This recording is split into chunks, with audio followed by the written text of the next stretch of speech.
রসুলের জন্ম থেকে নিয়ে শৈশবকালের কিয়দাংশ আপনাদের সামনে আলোচনা করেছি। নবীজির দুধ ভাই আবদুল্লাহর সাথে মরুপ্রান্তরে উট বকরিগুলো চড়াতে চললেন। হঠাৎ করে দেখলেন নবী মুহাম্মদ সাল্লাল্লাহু আলাইহি সাল্লাম বসা। আল্লাহর নবী বসা, হঠাৎ করে আকাশ থেকে সাদা ধবধবে পোশাক পরিহিত, মাথায় লম্বা পাগড়ি বাঁধা একজন সুন্দর, অপরূপ সুন্দর, মানে 14 তারিখের পূর্ণিমার চাঁদ যতটা সুন্দর তার চেয়ে একটা সুন্দর যুবক নেমে আসলেন। নেমে আমার নবীকে নিয়ে গেলেন। এরপরে বিশ্বনবী মুহাম্মদ রাসূলুল্লাহ সাল্লাল্লাহু আলাইহি সাল্লামকে সমতল ভূমিতে শোয়ায় দিলেন, বুকটা ভেড়ে ফেললেন। নবীজি ভয় পেয়ে গেছেন।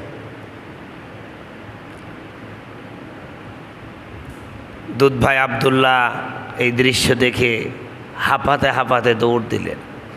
মাকে যেয়ে বললেন, মা, আমার কুরাইশ ভাই মুহাম্মদকে 2 জন লোক দেখলাম মাঠের মধ্যে শোয়ায়ে তার বুক চিরে ফেলেছে। রসুলের দুধমা হালিমা সাদিয়া দৌড়ে আসলেন। সন্তানের কি হলো? আস্তে আস্তে অপারেশন, ওপেন হার্ট সার্জারি শেষ। নবীজি একটা ছোট্ট টিলায় বসা, শরীরটা ভয়ে থরথর করে কাঁপছে। হালিমা তো সাদিয়া গেলেন, কোলে নিলেন, মাথায় হাত দিয়ে বলছে, বাবা তোমার কি হয়েছে? তা হালিমা সাদিয়াকে সমস্ত ঘটনা খুলে ফেললেন।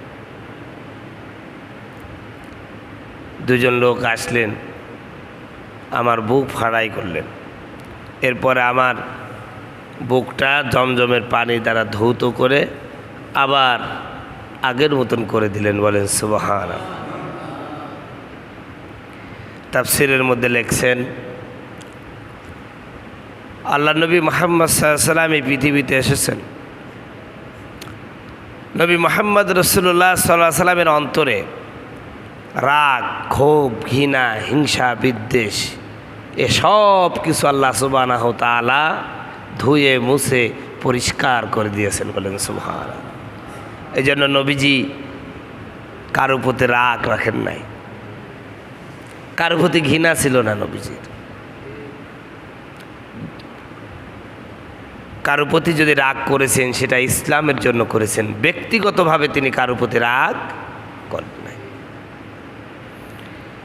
আমি আপনাকে রাসূলুল্লাহর জীবনীর অসংখ্য ঘটনা থেকে কয়েকটা ঘটনা যদি আপনাদের সামনে পেশ করি, তাহলে আপনারা বুঝতে পারবেন যে আমার নবী কত পুত পবিত্র ছিলেন। জোরে বলেন সুবহানাল্লাহ।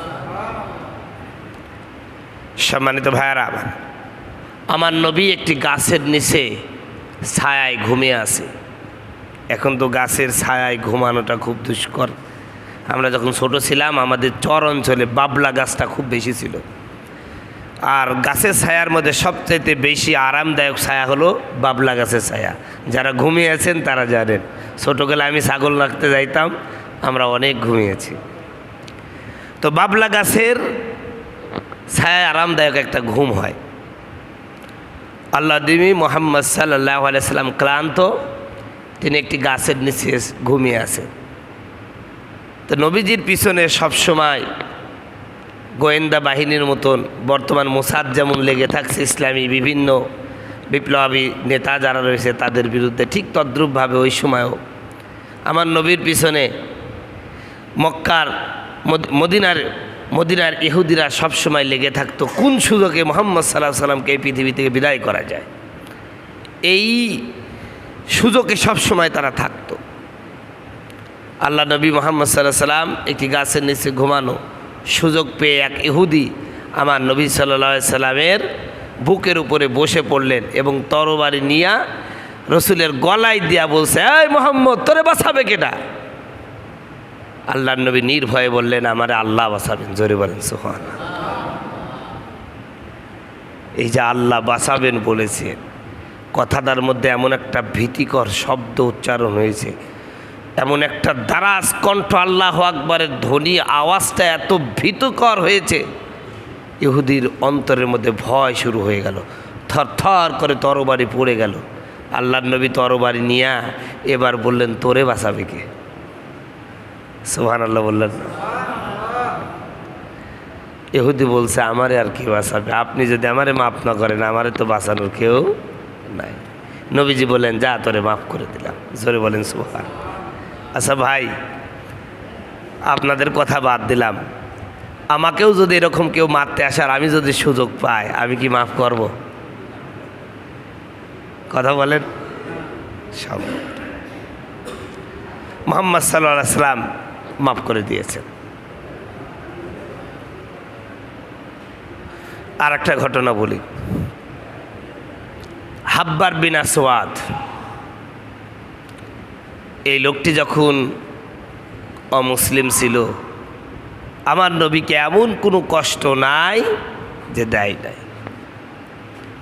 আল্লাহ নবী মক্কা থেকে হিজরত করে মদিনায় আসলেন। নবীজির কলিজার টুকরা বড় কন্যা হযরতে যায়েনব রাদিয়াল্লাহু তাআলা আনহা, তিনি মক্কায় রয়ে গেছিলেন। তো মদিনায় অবস্থা যখন খুব ভালো হলো, নবীজি হযরতে যায়েনবকে বললেন, তুমি মক্কা থেকে মদিনায় চলে আসো।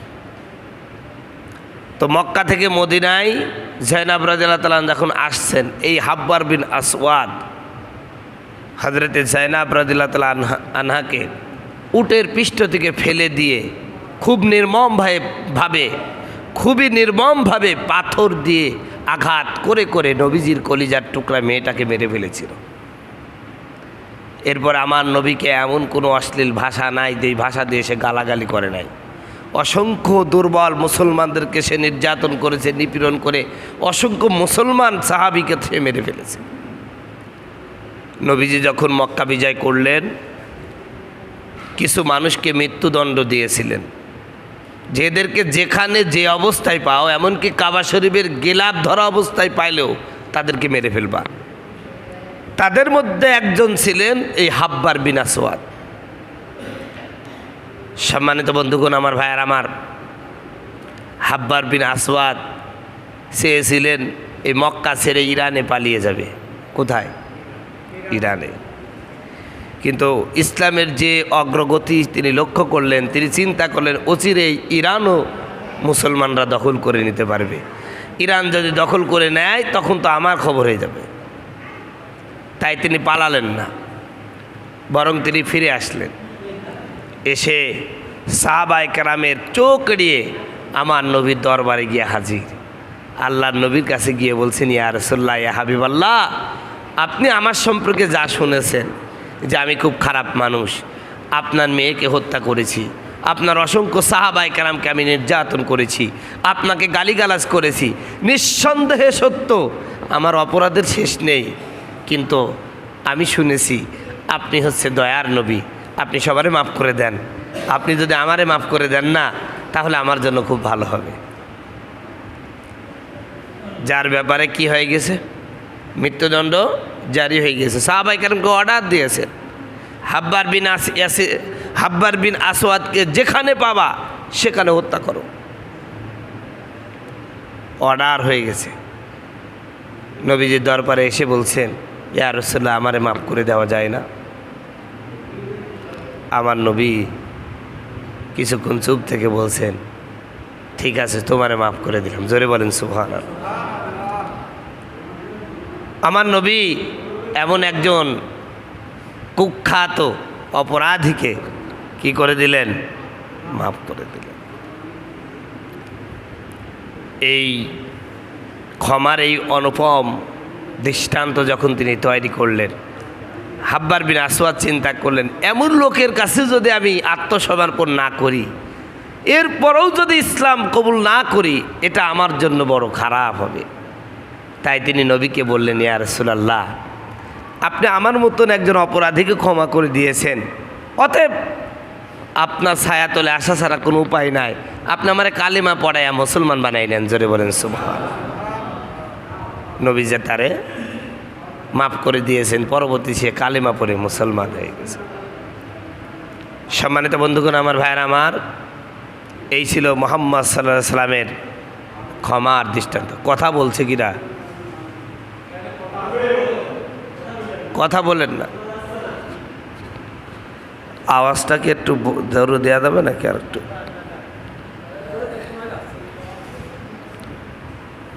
সম্মানিত বন্ধুগণ, আল্লাহ রাব্বুল আলামিনের হাবিব এমনই অনুপম আদর্শ আমাদের মধ্যে দিয়ে গেছে। লাকাদ কানা ফি রাসূলিল্লাহি উসওয়াতুন হাসানা। রসুলের আদর্শের মধ্যে রয়েছে তোমাদের, রসুলের জীবনের মধ্যে রয়েছে তোমাদের জন্য এক উত্তম আদর্শ।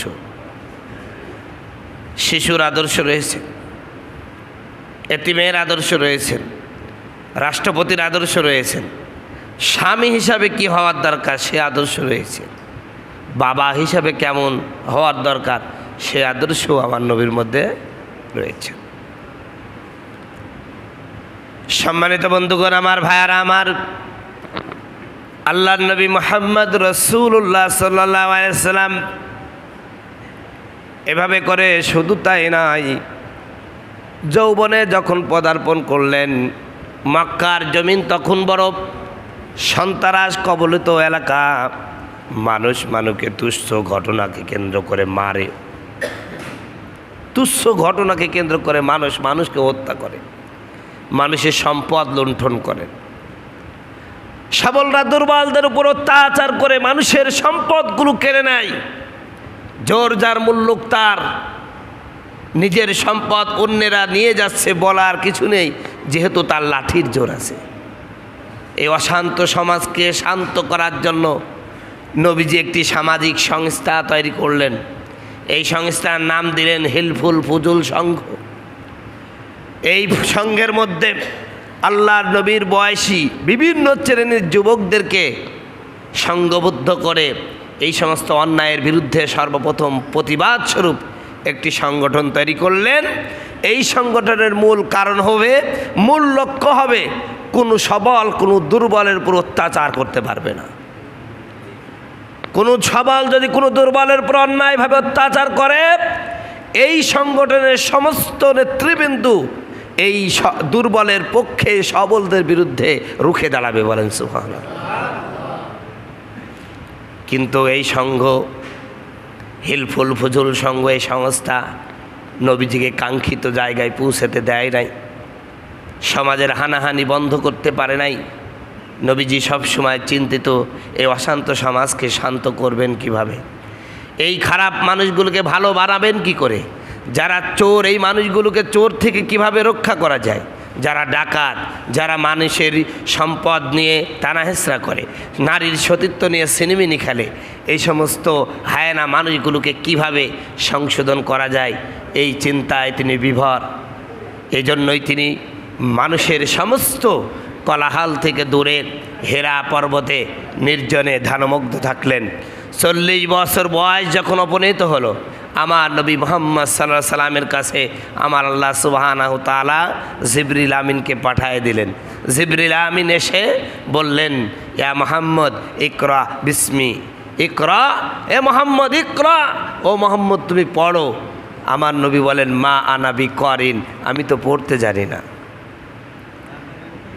জিবরিল আমিন ধরে চাপ দিলেন, এরপরে বলেন ইকরা। নবীজি বলেন, মা আনা বিকরিন, আমি পড়তে পারি না। আবার জিবরিল চাপ দিলেন, বললেন ইকরা এ মুহাম্মদ, তুমি পড়ো। আল্লাহর নবী বললেন, মা আনা বিকরিন, আমি পড়তে পারি না। জিবরিল আমিন বললেন, ইকরা বিসমি রব্বিকাল্লাযী খলাক, জোরে বলেন সুবহানাল্লাহ। পড়ো তোমার প্রভুর নামে, যিনি তোমাকে সৃষ্টি করেছেন। আল্লাহর নবী এবার পড়ছেন, রবের নামে যখন পড়তে বলছে, জোরে বলেন সুবহানাল্লাহ। কোরআন নাজিল হলো সর্বপ্রথম, ইকরা বিসমি রব্বিকাল্লাযী খলাক, খলাকাল ইনসানা মিন আলাক, ইকরা রব্বুকাল আকরাম। আল্লাহ রাব্বুল আলামিন সর্বপ্রথম সূরা আলাকের 5টি আয়াত নাজিল করলেন। নবীজি কোরআন নাজিল যখন শুরু হয়ে গেল, চিন্তায় পড়ে গেলেন, আমার এই কোরআনের দাওয়াত যখন গোটা সমাজ একটি নতুন মানে একটি ধর্মে অভ্যস্ত, এমত অবস্থায় একটি নতুন ধর্ম প্রচার প্রসার করা কঠিন না সহজ? জোরে বলেন, কঠিন। তিনি চিন্তিত হয়ে গেলেন, নবীজি ভয় পেয়ে গেলেন, শরীরে জ্বর হলো। আল্লাহ নবী দুঃখ করে বলছেন, কান্না করে বলছেন, আমার ভয় হয়, আমি কি এই দায়িত্ব পরিপূর্ণ পালন করতে পারবো, বা আমার এই ধর্ম কি কেউ গ্রহণ করবে? সম্মানিত বন্ধুগণ, আমার ভাইয়ের, আমার আম্মাজান খাদিজাতুল কুবরা নবীজিকে জড়ায় ধরেছেন, গায়ে চাদর দিচ্ছেন, কিন্তু এত জ্বর কোনোভাবেই যাচ্ছে না। কিন্তু নবী ওই জ্বরের মধ্যে বলছেন, আমার এই ধর্ম কে গ্রহণ করবে, আমি কি সফল হতে পারবো? বারবার এমন কথা বলতেছেন। আম্মাজান খাদিজাতুল কুবরা বলছেন, ইয়া রাসূলুল্লাহ, ইয়া হাবিবাল্লাহ, আপনি ভয় করছেন কেন? এই সমাজে আপনার মতন ভালো মানুষকে নেই। আপনি মানুষকে সহযোগিতা করেন, মানুষকে দান করেন, সত্য কথা বলেন, মানুষের সাথে মারামারি করেন না, কাটাকাটি করেন না, আপনার তো কোনো শত্রু নাই, আপনি ভয় করছেন কেন? আম্মাজান খাদিজাকে বলছেন, খাদিজা, এই পৃথিবীতে কোনো নবীরই কোনো শত্রু ছিল না, কিন্তু যখনই কোনো নবী তাওহীদের দাওয়াত দিয়েছেন, কোনো নবীকে গাছের মধ্যে তাকে ফেলে ফেলা হয়েছে, কোনো নবীকে হত্যা করা হয়েছে, কোনো নবীকে আগুনে জ্বালিয়ে দেওয়া হয়েছে, আমি মুহাম্মদকেও তারা ছাড়বে না। আল্লাহর নবী মুহাম্মদ সাল্লাল্লাহু আলাইহি সাল্লাম বারবার যখন পেরেশানি হচ্ছিলেন, এমত অবস্থায় আমার আম্মাজান খাদিজাতুল কুবরা রাদিয়াল্লাহু তাআলা আনহা বললেন, ইয়া রাসূলুল্লাহ, আপনি চিন্তা করবেন না, এই পৃথিবীতে সর্বপ্রথম আমি খাদিজা আপনার প্রতি ঈমান আনলাম। জোরে বলেন সুবহানাল্লাহ। নবীজির সর্বপ্রথম দাওয়াত দিলেন খাদিজাকে, বিনা বাক্যে, বিনা প্রশ্নে তিনি ইসলাম কবুল করলেন। আল্লাহর নবী আশ্চর্য হয়ে গেলেন, খাদিজা, তুমি কোনো কথা ছাড়াই, আমার কাছে কোনো প্রশ্ন করা ছাড়াই নির্প্রশ্নে তুমি ইসলাম কবুল করলে, ব্যাপারটা কি? প্রিয় ভাইয়ের আমার, বাংলাদেশে 12 আউলিয়ার দেশ। কথা বলেন, বাংলাদেশ কয় আউলিয়ার দেশ? আচ্ছা, যত বড় অলিয়া উলিয়া হোক, আপনি খোঁজ নিয়ে দেখেন ওর বউ ওর কাছে কি মরিদ হয়েছে? কথা কয় না। কোনো পীরের কাছে তার বউ মরিদ হয়েছে এমন পাওয়া যায় না, কারণ বউ ভালো জানে পীর কোন যাইতা। কথা ঠিক কিনা? এই জন্য বউ মরিদ হয় না। আল্লাহ রসুল গতকালকে হাদিস পড়াইছি ছাত্রদেরকে, রসুল বলছেন, তোমাদের মধ্যে শ্রেষ্ঠতম ব্যক্তি সে যে তার স্ত্রীর কাছে ভালো। ভালো করে বলে, রসুল বলছেন, তোমাদের মধ্যে শ্রেষ্ঠতম ব্যক্তি সে যে তার স্ত্রীর কাছে ভালো। আমার নবী ছিলেন স্ত্রীর কাছে সব থেকে বেশি ভালো মানুষ। জোরে বলেন সুবহানাল্লাহ। তো খাদিজাতুল কুবরা ইসলাম কবুল করলেন, কোনো প্রশ্ন করলেন না, বিনা প্রশ্নেই নবীজির ইসলাম কবুল করলেন। আল্লাহ নবী জিজ্ঞাসা করলেন, খাদিজা, এই ইসলামের দাওয়াত যার কাছেই দিয়ে যাব, সবাই আমাকে অনেক প্রশ্ন করবে, তারপরে হয় গ্রহণ করবে, হয় প্রত্যাখ্যান করবে, কিন্তু তুমি তো আমাকে কোনো প্রশ্ন না করেই, আমি যে বললাম নবী হয়ে গেছি আর কালিমা দিলাম লা ইলাহা ইল্লাল্লাহ মুহাম্মাদুর রাসূলুল্লাহ, তুমি যে গ্রহণ করলে, কোনো প্রশ্ন করলে না তো? হযরতে খাদিজাতুল কুবরা বলেন, ইয়া রাসূলুল্লাহ, ইয়া হাবিবাল্লাহ, আপনি যে আল্লাহর নবী আমি আজ থেকে জানি না, বরং আপনি যখন আমার ব্যবসার কাজে নিযুক্ত হয়েছিলেন তারও আগে আমি জানি আপনি নবী হবেন। আমার যখন পরপর কয়েকটা স্বামী মারা গেল, মনে মনে চিন্তা করলাম, এই কপালে মনে হয় স্বামী নাই, যারে বিয়ে করি সেই মারা যায়। মনে মনে চিন্তা করলাম, ডিসিশন নিলাম, আর কোনোদিন স্বামী সংসার করব না, কাউকে আর বিয়ে করব না, আর যতদিন বেঁচে থাকি এমত অবস্থায় কাটায়া দেব। আল্লাহর নবী মুহাম্মদ রাসূলুল্লাহ, আমি চিন্তা ভাবনা করলাম আর কোনোদিন বিয়ে করব না। এমত অবস্থায় আমি ঘুমায় গেলাম। ঘুমের মধ্যে স্বপ্নে দেখলাম আমার কোলের মধ্যে আকাশের চন্দ্রটা আমার কোলের মধ্যে এসে ধরা দিচ্ছে। জোরে বলেন সুবহানাল্লাহ। ঘুম ভেঙে গেল। চিন্তা করলাম কি ব্যাপার, এমন স্বপ্ন দেখলাম কেন? সেই সময় আমার চাচাতো ভাই ওয়ারাকা ইবনে নফল এই পৃথিবীর সব থেকে 6 জন শিক্ষিত মানুষ ছিলেন, তার মধ্যে আমার ভাই ওয়ারাকা ইবনে নফল গোটা পৃথিবীর 6 জনের একজন, গোটা মক্কার মধ্যে একজনই শিক্ষিত ব্যক্তি ছিলেন, সেটা আমার ভাই ওয়ারাকা ইবনে নফল। আমি তাকে বললাম, ভাই আমি মনে মনে সিদ্ধান্ত নিয়েছি আর কোনোদিন বিয়ে করব না, কারণ যারাই বিয়ে করি সেই স্বামীটা মারা যায়, আর বিয়ে করব না। কিন্তু আমি যখন ঘুমায়া গেলাম স্বপ্নে দেখলাম আকাশের চন্দ্রটা আমার কোলের মধ্যে এসে ধরা দিল। আমি যখন আমার ভাইকে আমার স্বপ্নের কথা বললাম, তখন আমার ভাই মুস্কি মুস্কি হাসে। ডাক করলাম, বললাম, ভাই আর কি করছেন নাকি? আমার কথা শুনে হাসতেছেন কেন? ডাক দিয়া বললেন, খাদিজা আর বিয়ে করো না, তোমার আর একবার বিয়ে হবে, আর ওই স্বামীটা হবে সাধারণ স্বামী না, ওই স্বামীটা হবে পৃথিবীর শ্রেষ্ঠ মানুষ মুহাম্মদ রাসূলুল্লাহ। জোরে বলেন সাল্লাল্লাহু আলাইহি ওয়াসাল্লাম। ও খাদিজা, ওই লোকটি যখন ইসলামের দাওয়াত দিবে, নবী হিসেবে আত্মপ্রকাশ করবে, তার জাতির লোকেরা তাকে কষ্ট দেবে, তাকে হত্যা করার জন্য ষড়যন্ত্র করবে। যারা আজকে তাকে ভালোবাসছে তারাই তাদের শত্রু হয়ে যাবে। আমি যদি বেঁচে থাকতাম ওই লোকটাকে সবচাইতে বেশি সাহায্য করতাম। বলেন সুবহানাল্লাহ। খাদিজা ইনি হবেন শেষ নবী, তাওরাতের মধ্যে তাই বলা হয়েছে। আর আমার এই স্বপ্ন দেখে মনে হয়েছে ওই নবীর সর্বপ্রথম স্ত্রী হওয়ার গৌরব অর্জন করবে একমাত্র তুমি। জোরে বলেন সুবহানাল্লাহ। সম্মানিত বন্ধুগণ, আমার ভাইয়ারা, আমার খাদিজাতুল কুবরা বলেন, তখন থেকে আমি অপেক্ষায় ছিলাম কে সে হবে। হঠাৎ করে আপনার চতুর্দিকে আপনার সততার যখন প্রচার শুরু হয়ে গেল, আমি আমার ব্যবসায়ের কাজে আপনাকে নিয়োগ করেছি। নিয়োগ করার পরে আপনার প্রতিটা কাজ, প্রতিটা কর্ম, প্রত্যেকটা সময়, প্রত্যেকটা মুহূর্ত অবলোকন করার জন্য আমি নিজের পক্ষে দিয়ে গোয়েন্দা রেখে দিয়েছি। তারা রিপোর্ট করেছে আপনার কাছে অলৌকিক ঘটনা কি কি ঘটে। আমার কর্মচারী মাইসারাকে পাঠিয়েছিলাম আপনাকে সর্বপ্রথম সিরিয়ার উদ্দেশ্যে যখন ব্যবসার জন্য পাঠাইলাম, ওই মুহূর্তে আমাকে মাইসারা বলেছিলেন এই যুবকটা একটা অসাধারণ যুবক। খাদিজাতুল কুবরা, আমরা যখন ব্যবসায়ী পণ্য নিয়ে রওনা হয়ে গেলাম, প্রচণ্ড মরুপ্রান্তরে কি প্রচণ্ড গরম, তখন দেখেছি আমরা গরমের মধ্যে বড় কষ্ট করছি। আর ওই যুবকটা যেমনি হেঁটে গেল, আকাশে হঠাৎ করে মেঘমালা এসে যুবকটাকে ছায়া দিতে দিতে নিয়ে গেল। বলেন সুবহানাল্লাহ।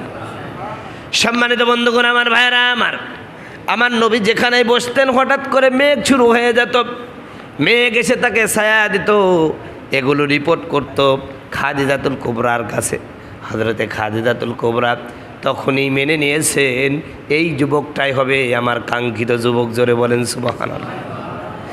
আল্লাহর নবী সেই দিন থেকে অপেক্ষা করছি, কবে আপনি নবীর দাবি করবেন, কবে আপনি কালিমার দাওয়াত দেবেন, আমি কালিমা গ্রহণ করব।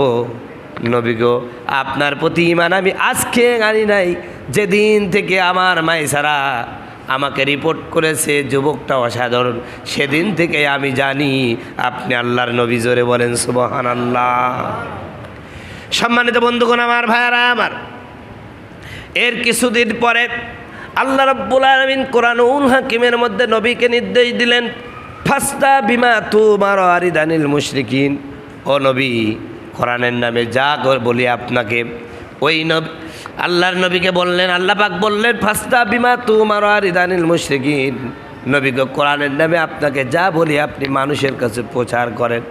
আল্লাহর নবী যখন মক্কার মানুষকে বললেন, ও মক্কার মানুষেরা শোনো, কি বলবেন?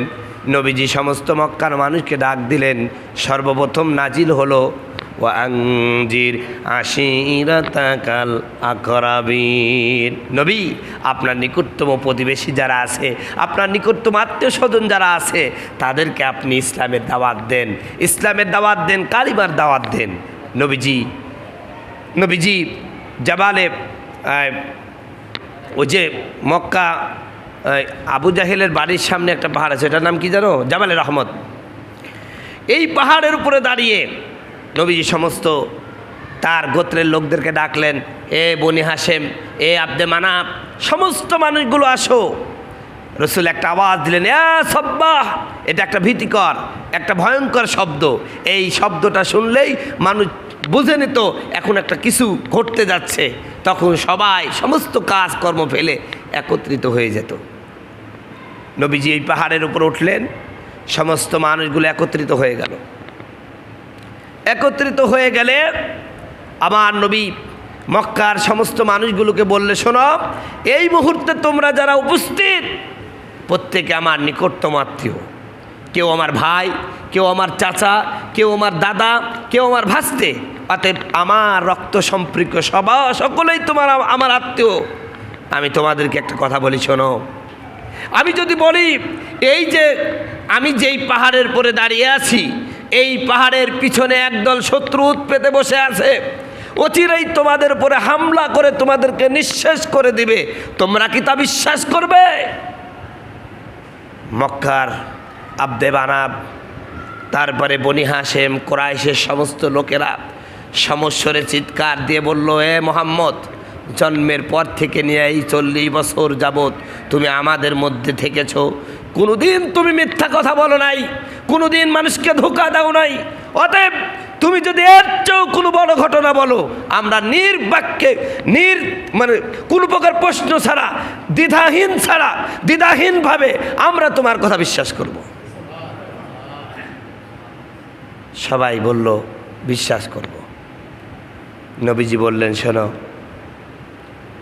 যদি তোমরা আমার কথা দ্বিধাহীনভাবে বিশ্বাস করো, আমি যা বলবো সত্য মনে করো, তাহলে আমি তোমাদেরকে এক ভয়ঙ্কর বিপদের সংকেত দিচ্ছি। শোনো, তোমরা যে পথে আসো, যে মতের উপরে আসো, যার পূজা করতেছো, যারে মাবুদ বলতেছো, যেই মূর্তিগুলোর সামনে তোমরা মাথা নত করতেছো, এই মূর্তি তোমাদের উপকার করতে পারে না, অপকার করতে পারে না। সুতরাং এগুলো কেন করছো? তোমরা পরকালে জাহান্নাম থেকে বাঁচার জন্য। তো শোনো, যে মতের উপর রয়েছো, যে ধর্মের উপর রয়েছো, যেই মূর্তির কাছে তোমরা মাথা নত করছো, এগুলো তোমাকে জাহান্নাম থেকে বাঁচাতে পারবে না। জাহান্নাম থেকে বাঁচতে হলে আমি তোমাদেরকে ডাকছি, শোনো, বলো লা ইলাহা ইল্লাল্লাহ তুফলিহুন। আল্লাহ ছাড়া কোনো ইলাহা নাই, কোনো মাবুদ নাই, আইনদাতা নাই, বিধানদাতা নাই, কোনো শক্তিশালী কেউ নেই আল্লাহর মোকাবেলায়, যিনি তোমাদেরকে জাহান্নাম থেকে বাঁচাবে। অতএব মুক্তির একমাত্র মন্ত্র, মুক্তির একমাত্র পথ এবং পথে হলো লা ইলাহা ইল্লাল্লাহ। ওরা আগে কি বলেছিল? আপনি আলামিন, জীবনে মিথ্যা কথা বলেন নাই, আমরা বিশ্বাস করব। কথা বলুন ঠিক কিনা? নবীজি যখন দাওয়াত দিলেন কালিমার, এই লোকগুলোই আমার নবীকে কেউ তো কোলে পিঠে করে মানুষ করেছেন, বিশেষ করে রসুলের আপন চাচা আবুল আহাব। সকলের মাঝখান থেকে আবুল আহাব খুব লম্বা ছিল, সবচেয়ে সুন্দর ছিল, সুঠাম দেহের অধিকার ছিল। বিকট ভয়ঙ্কর আওয়াজ দিয়ে বলছে, মোহাম্মদ আলী জামাতানা হাজা, এই কারণে তুমি আমাদেরকে জমা করেছো, তাব্বান লাকা মোহাম্মদ, ধ্বংস তোর। এরপরে তিনি নিচু হলেন, ওখান থেকে একটা পাথর তুলে নবীজির গায়ে মারলেন। নবীজির গায়ে লাগলো, ফিনকি দিয়ে রক্ত বাড়ালো। এরপরে বলল, এই লোক সকল শোনো, আমার ভাতিজা এতদিন ভালো ছিল, এখন পাকা পাগল হয়ে গেছে। জোরে বলেন নাউজুবিল্লাহ। অতএব তোমরা এর কথা শুনবা না, এর কাছেও আসবা না। মুহাম্মদ সাল্লাল্লাহু আলাইহি সাল্লামকে মারলেন। সর্বপ্রথম নবীজির বিরোধিতা করলেন পরলোক না আপন লোক? আপন লোকেরা। অপরাধ কি ছিল? নবীজি বললেন, তোমরা যে পথে চলছো এটা জাহান্নামের পথ। আসলে জাহান্নাম থেকে বাঁচতে হলে আমি যেই পথে তোমাদেরকে ডাকি সেই পথে আসো। সম্মানিত ভাইয়েরা আমার, তারা গ্রহণ করলো না, নবীজিকে মারলো। আমার নবী এরপরে কি করলেন আগামী জুমায় ইনশাআল্লাহ। আসসালামু আলাইকুম ওয়া রাহমাতুল্লাহ। প্রিয় ভাইরা, আজকে যেহেতু মাসের শেষ প্রথম সপ্তাহ, এখন আপনাদের সামনে মসজিদের আয় ব্যয়ের কথা বলবেন। আর সে সাথে আমি আপনাদের আহ্বান জানাচ্ছি, আমাদের মাননীয় সভাপতি মহোদয় তিনি বলেছিলেন যে জানুয়ারি মাসে আমাদের এখানে মিনারের কাজ শুরু হবে, কিন্তু মিনারটা করতে প্রায় 6 মাস লেগে যাবে। তা আমাদের ক্যাশে হালকা টাকা পয়সা জমা হয়েছে, আমরা যদি আস্তে আস্তে করি তাহলে দেখা যাচ্ছে আমরা ঠিক সময়ের মধ্যে করে ফেলতে পারবো, তাই না? তো ওই জন্য আমরা মনে হয় 2-1 সপ্তাহের মধ্যেই আমাদের ডিজাইন সব হয়ে গেছে, ইঞ্জিনিয়ার নিয়ে আসা হয়েছে, তিনিও দিক নির্দেশনা দিয়েছেন। তো আমরা ইনশাল্লাহ শীঘ্রই কাজ শুরু করব। আপনাদের অবস্থা আমি বুঝি, বর্তমান পানের দাম একেবারেই খুব কম, আর আমাদের হাজারাটির প্রায় 80% লোকই পানের উপর নির্ভরশীল। এই জন্য আপনাদেরকে টাকা ধরলে আপনারা, আমি জানি কষ্ট হবে, এই জন্য আপনাদের কাছে আমাদের সহসভাপতি আমার খোকন ভাই সহ আরও অনেকেই বলছেন যে একবারে টাকা দিতে গেলে কষ্ট হবে, এই জন্য আপনারা প্রতি শুক্রবারে যদি মনে করেন আমরা এখানে যদি 100-200 মানুষ নামাজ পড়ি, মনে করেন 500 টাকা নিয়াত করলাম, কিন্তু আমরা একবারে না, শুক্রবার 100 টাকা করে বা 50 টাকা করে যদি দেন, 6 মাস লাগবে এটা শেষ করতে। তো 6 মাসে যদি আমি মনে করি যে না আমি 500 টাকা দিব, এটা কিভাবে প্রতি শুক্রবারে 50 টাকা করে দেন অথবা 100 টাকা করে দেন, তাহলে 5 শুক্রবার দিলেই 500 টাকা হয়ে যাবে, কিন্তু লাগবে দেখেন অনেকগুলো টাকা খরচ হবে। এই জন্য আপনাদের কাছে আমি আহ্বান জানালাম, আপনারা প্রত্যেকেই মনে মনে নিয়াত করেন একটা নির্দিষ্ট অ্যামাউন্ট 500 টাকা, বা আমি নিজেই নিয়াত করলাম এই মিনার করার জন্য আমি 500 টাকা দেবো ইনশাআল্লাহ। তো আপনারাও ঠিক এইভাবে করে প্রতি জুমায় যখন টাকা তুলবে তখন 100 টাকা করে দিয়ে দিবেন, এরকম 500 টাকা করে আমরা সবাই যদি দিই তাহলে দেখা যাবে ইনশাল্লাহ। বাদ বাকি তো আমাদের সভাপতি মহোদয় তিনি তো বলছেন যে হুজুর আমি চেষ্টা করব, তিনি ঈদগাহে 1 লাখ টাকা দিতে চাইছেন এবং তিনি যেখানে কাজ করেন সেখান থেকেও কিছু এনে দিবেন, ইনশাল্লাহ আমাদের কাজটা হয়ে যাবে। আল্লাহ আমাদের কবুল করুক, চলুন আমিন। এখন হিসাব দিচ্ছেন আমাদের মসজিদের সহসভাপতি জনাব আশরাফুল আলম খোকন।